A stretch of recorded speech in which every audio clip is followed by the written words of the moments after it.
Mm. Good morning, everybody. My name's Jane Wood. I'm a village agent and I'm based mostly in Sedgemoor. Hopefully, you've seen lots of these talking cafes before, but can I remind you that you can always go back on Facebook and look at previous episodes. Today, I'm incredibly lucky to be joined by Michelle Purnell from Age UK.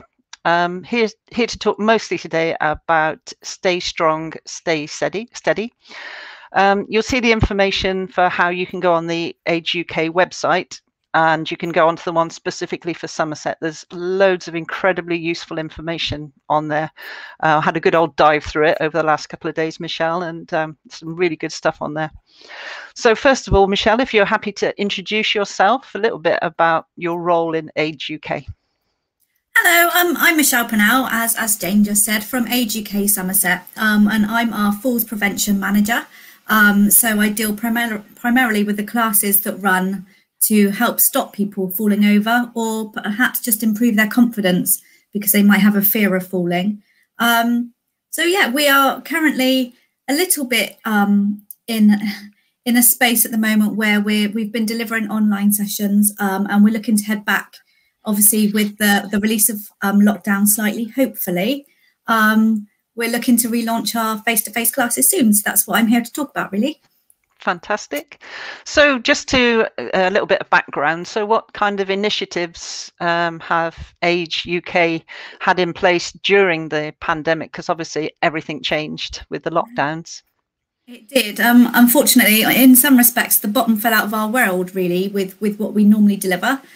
So we normally deliver lots of community classes, lots of face-to-face, very social environments, with the aim of getting people more active and out the house. But obviously we couldn't mix because we primarily deal with the most vulnerable population.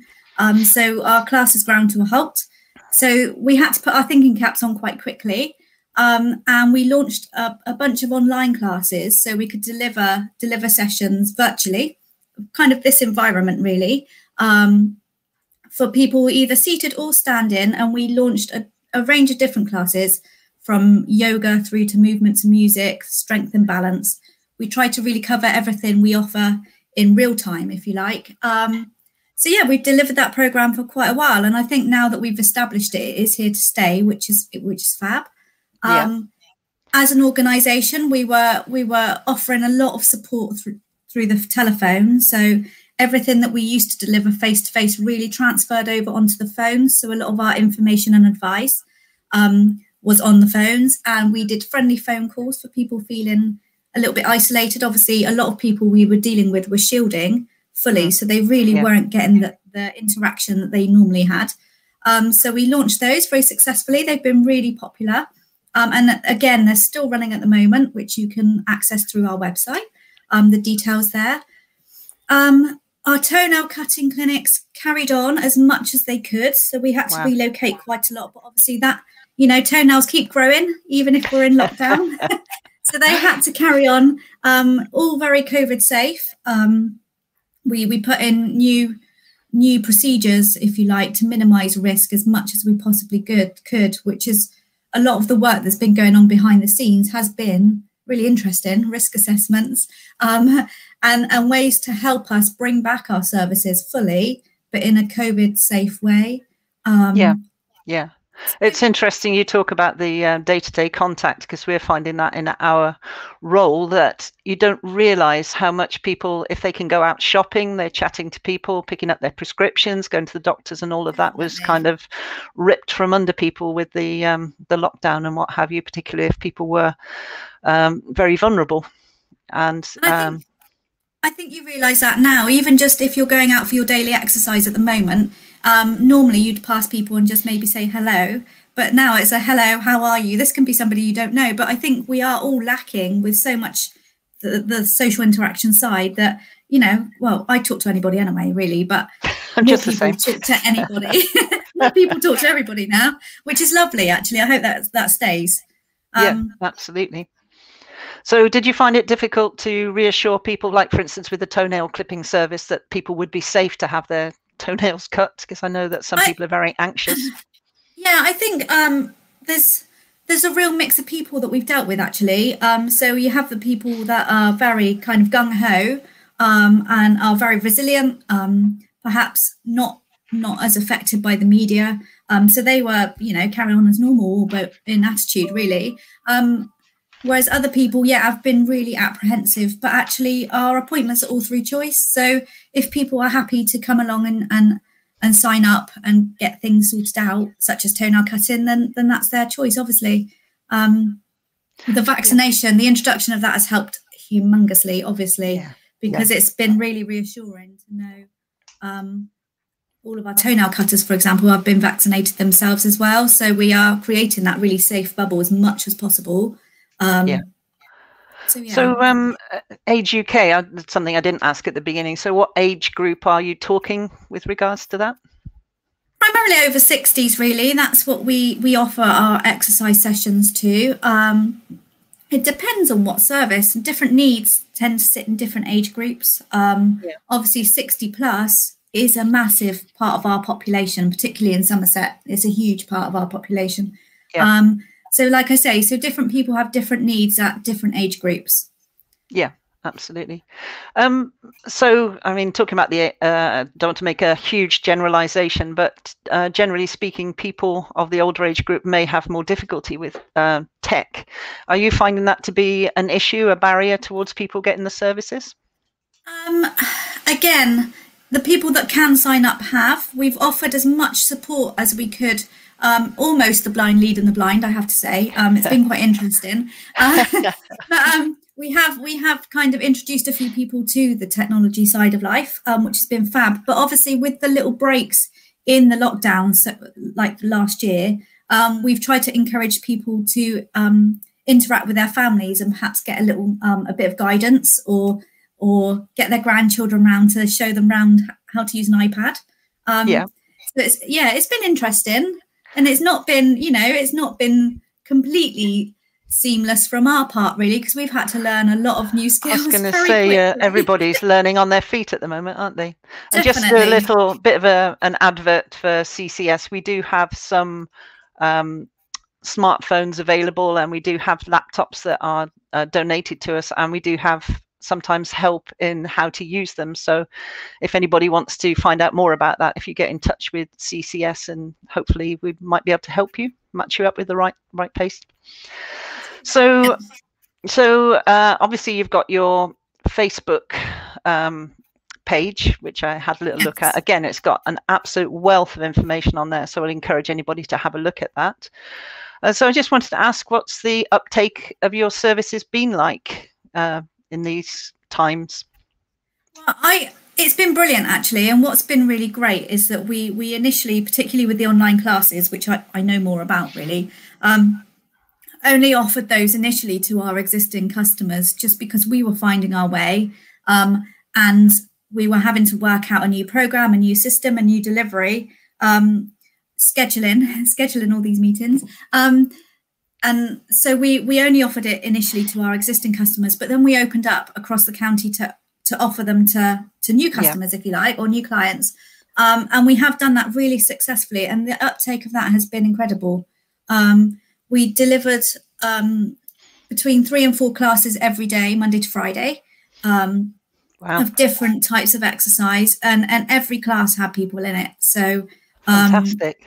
Yeah, it's been brilliant. It's been so unbelievably successful. Yeah. And so I just think we've kept, helped that many people stay active and also interact, because we do like to encourage the social aspect of the class, and you start to see familiar faces like you do at any regular booking of an occasion. We keep the screen open so that people can see each other if they want to.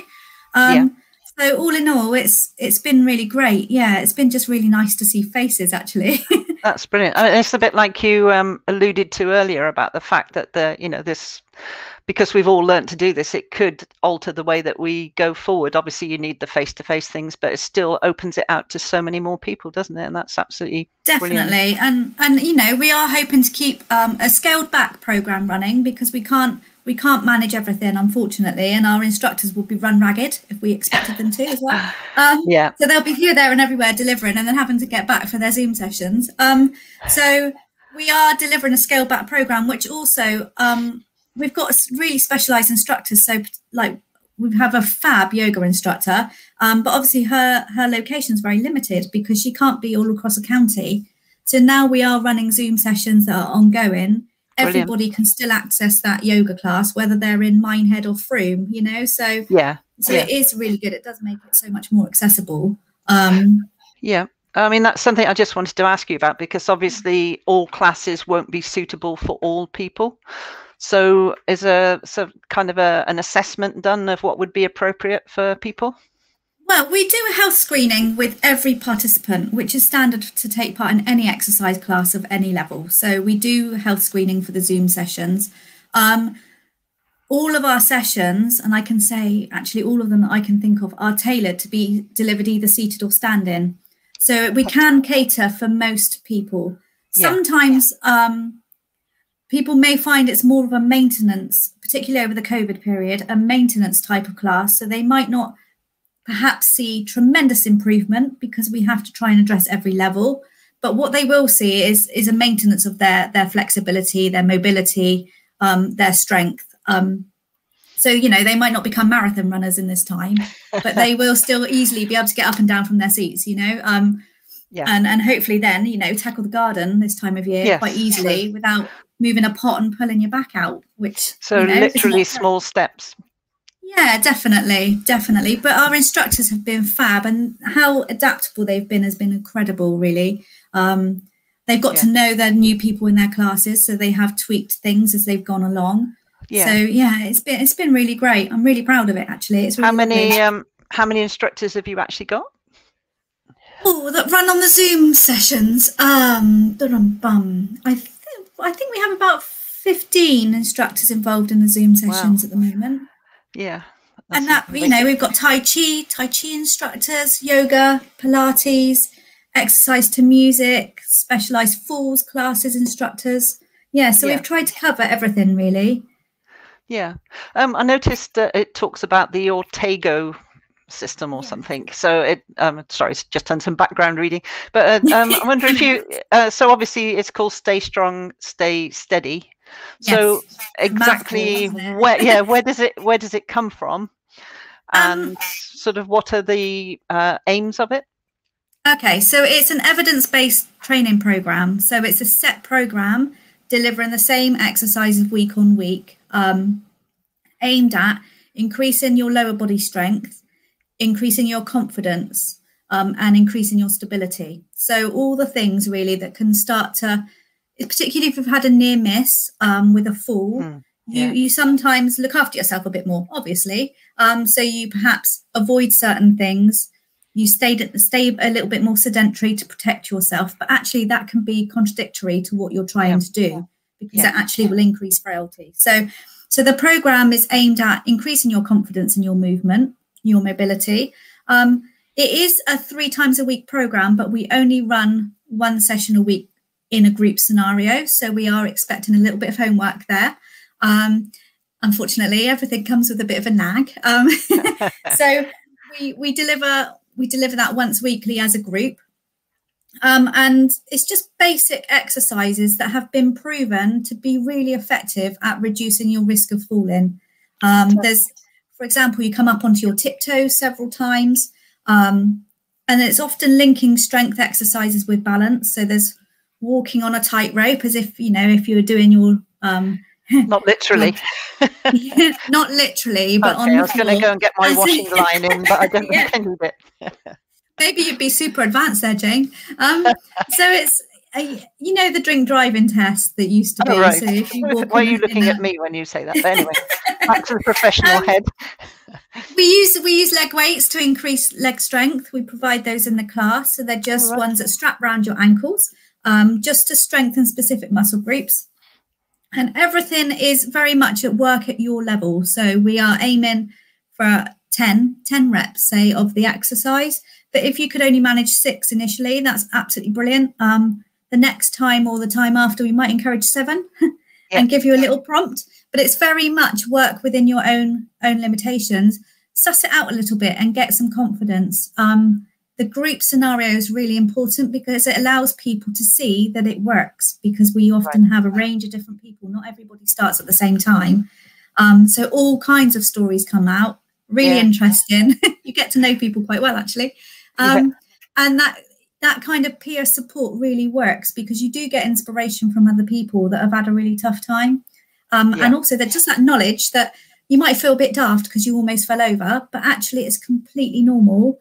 It's just really great to do something about it, and let's try and stop it happening again. So yeah, I did look at a few of the testimonies of different people who've taken part, and there were people who said that they really were even frightened to go outside, even with a walker, and they've been given extra confidence through doing the classes, that's what it's about. And it's having the opportunity to acknowledge that it is, as you say, it is quite normal process, and that you shouldn't be embarrassed or ashamed of it, and there's something you can, work towards. Definitely. Unfortunately, having a fall is quite a pivotal point in someone's life, because you'll find, because we all care about the ones that we love. We often, if it's our grandmother or our mother or father or grandfather, we want to keep them safe, so we straight away start to do more for them, or say, oh, don't do that, when actually we need to say, well, you need to still do this, but I'll come with you. Or we need to try and enable people to carry on and have those goals still, because we can still all improve our physical ability, whatever our age group. I mean, obviously health conditions can play a part, unfortunately. We can't help all of that ourselves, but in regards to physical improvement, we can all physically improve in one way, shape or form. So it's really important to remember that. It strikes me when you say about relatives being concerned about people when they've had a fall, and the immediate instinct is to gather somebody up and put them in a safe environment when they can't get hurt anymore. But is that living as such? I mean, the whole key should be about enabling people to stay in the environment where they feel comfortable, where they feel at home, and where they can be safe. And that's where this comes in very much. Definitely. As an organisation, our big drive is to promote independent living. So just keep people independent in a life that's got some quality to it. Absolutely. And some fun. We need some fun in our lives. So we want to keep accessing our groups, getting on the bus, getting down to the shops. We really need to encourage that. So that's our aim. And then the link between mental health and physical health is becoming more and more apparent, and that that kind of isolation that people have suffered, this is something that's really helping that, because they're able to see other people. Definitely. So moving forward, how will people be able to access the face-to-face classes? So if you can get referred onto our classes. Every GP should know about our classes. We're going to do a big drive to ensure that happens again. Now we're relaunching, so to speak, or restarting our face-to-face sessions. You can access the referral form on our website, which is actually at the bottom of the screen now. It is a referral class. You cannot just turn up, I'm afraid, because we need to screen everybody to check that they are suitable for the class, or the class is suitable for them. We might find that you're too active for it, or it's not quite right, and in which case we can signpost you on to perhaps some other local classes for you, or some of our local sessions for you. So you get your form, you fill it out and you send it back to us. There is a part on there that you may need to get signed off by a health professional. Obviously that can be really tricky at the moment, so if you are having problems, you just contact us and we'll discuss that with you. For our non-Stay Strong, Stay Steady classes, our community classes, we have got a new system coming in, unfortunately, because of COVID. We have to run classes socially distanced. So we are starting to run a booking line for the sessions. So I used to say at this part, oh, it's just turn up. You just turn up to those sessions, but you can't now, unfortunately. We have a limitation on numbers. So we will be having a booking system, which will, again, be on our website. Yeah. So I presume then that the previous venues you've had for the face-to-face sessions, you're having to do lots and lots of risk assessments to see how many people you can actually manage at a time? Definitely, yeah. So sometimes we're relocating classes because particularly for Stay Strong, Stay Steady, what used to be a lovely, intimate, cosy environment, because we didn't require a lot of space, now is like a big cross, a no-no for the social distancing limitations that we have. So yeah, so if you're not absolutely sure of where your class is going to be, by all means contact us, and we are establishing that now. Actually, that's definitely a big one on our to-do list at the moment. Yeah, I did actually, again, looking on your website, I looked at the locations of the previous face-to-face groups, and they are all over the Somerset. They're amazing. And I see you're moving into North Somerset as well. So you're going to be incredibly busy, not that you haven't been already this year. So I know it's not very easy to show at the moment, but I was just wondering about if you could just talk us through a couple of the exercises that you do, so that people can kind of get a feel of it. They're not going to have to go there in their lycra with a towel around their neck and... Well, no. Well, you can if you like. Well, if you've got some of those jazzy lycra pants, that would be great. Well, perhaps you could put that on the form as well. I think one of the most key exercises for everybody actually is getting up and down from a chair properly. So basically, in a gym environment, it would be a squat. Okay, so we can give it a good fancy exercise name, or we can just call it sitting down and standing up. Now, if you need to, you can sit down and stand up fully in the chair, or you can just do a slight bottom tap to make it harder. So more able-bodied people, if you like, just a slight bottom tap, and then off you go standing up again. It's really important to try and keep this going as much as possible. So I would encourage anybody, actually, when any adverts come on, probably if you're on your own, because you might get a little bit of a ribbon if somebody's in the room with you, but to sit down and stand up out of the chair for as long as the adverts can go on, or for as long as you can. Right. So if you could do 10, that is incredible. If you can do 100, that's obviously like more than me, actually. But we just all sit down far too much. And it is a really key exercise because it works so many muscle groups. It really challenges your balance and stability because you're pushing your weight back through your hips. Your weight transference works through your feet. So it targets a lot of things that we deal with just by doing one simple thing. And it's something we do lots, but it's something we don't do enough of. So yeah, particularly at the moment. I mean, I know that me and my colleagues spend an awful lot of time at the screen now, whereas the job used to be much more active. And it's just having the self-discipline to think I really must do something about this. Absolutely. And unfortunately, it's one of those things that you think is always going to be easy. And then one day you kind of get a little bit of a shock because, you know, you go to get up perhaps and it's just not there. And that's because the strength in your legs is not there to push you up. So the only way to keep it going is to keep doing it. So we have to do it a little bit more. Use it or lose it. Absolutely. Yeah, absolutely. You were talking about the one about your tiptoes as well? What's that? Yeah, so if you just come up onto your tiptoes, you can do this when you're stood at any sink, or so washing up or waiting for the kettle to boil if you're stood by your kitchen worktop. It is important to remember to hold on to a steady surface if you need to, particularly if you're trying these exercises out for the first time. And all we want you to do is raise up onto your toes. I'm doing it on my seat. So, but if you're 5 foot like I am, you spend a lot of time on your tiptoes because you can't reach anything. But you just lift up onto your tiptoes. And the idea is you lift up steady, but you don't just drop down, is that you control that downward action. So it's not just a lift up and plonk down, it's a lift up and place down. Yeah. And then you can do the opposite where you push your weight into your heels and lift your toes. Yeah. This feels a bit strange, I have to say. It's not the favourite exercise of the group. No. But just by lifting the toes. So we're gaining that foot control.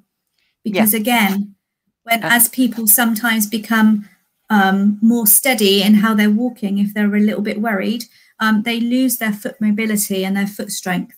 So it's really important to break those actions down. And practice. Fantastic. So how long would a session last, a face-to-face class? The class is scheduled for an hour. So it's not a whole hour of flat out exercise. It can be if you want it to be, if you've got a particularly keen instructor. No. So we have there's lots of options for rests if you need rests. There's lots of exercises that are seated to do with the muscular strength, but actually then we get you up behind the chair to work. So we're doing standing exercises as well. Sometimes the sessions we can whiz through and it will take 45 minutes. And then we can either incorporate some other bits of Tai Chi perhaps, or some information deliverance. However, sometimes if you get a few new people in the group, or if there's perhaps a little bit of a story midway through the group where somebody's had something exciting happen through the week, then sometimes the exercises take that hour to deliver. So it just week on week, it's very different. Yeah, that's brilliant. So just to remind everybody to look at the website. It's incredibly helpful. Loads of information, very easy to use as well. I had a good look through it last night and over the last few days, so I'd really recommend doing that. And particularly for our area, looking at the Somerset section. And again, you can have a look at the location of these sessions as they were. I think it will blow your mind a little bit how wide ranging they are. Is there anything else you wanted to add, Nichelle? No, not really. I think I've covered everything now. I know I keep saying about sending you onto our website, but if you can't access the website, if you give us a call at God, I'm trying to remember the number now. It's been a long time. We can put that up if you can't find it easily. We can. Yeah, if that's okay, that'd be great. Yeah. So if you just give us a call, everybody, we are able to access the same information via the telephone as we do on the website, because we do recognise that not everybody has got access to the online facilities. So we very much operate by phone as an organisation as well. I, again, used to say pop into the office to see us. But I can't say that either at the moment, I'm afraid, because our office is still currently closed. But and where is that? It's in Taunton. So we're based next door to Matalan, actually, if you know where that is. So everybody does. So we always say, you know, if you're that way, when hopefully normal service resumes, by all means come in to see us. Yeah, I see Steve's put the number up. Thank you, Steve. Steve, that's brilliant. Thank you. Yeah, that's all sorted. I just wanted to say thank you so much. It's really good to talk to you. Do you want me to keep you talking a bit longer? Because I know you're going to have to go back to decorating your house now, aren't you? No, I do. It has been a lovely break, I'm not going to lie.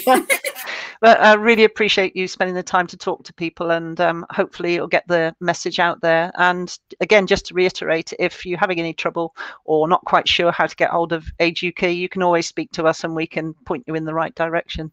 But it's been really good to speak to you today. Thanks very much. No, thank you, Jane. Just wanted to say as well, generally, obviously there's talking cafes that you can look back on. They're on every day. There's lots and lots of useful information that has been passed over the last year or so. And tomorrow, Talking Cafe is called Craft 303, which is talking about crafters in South Somerset. So hopefully you'll be able to join us for that as well. Thank you very much. And thank you, Steve.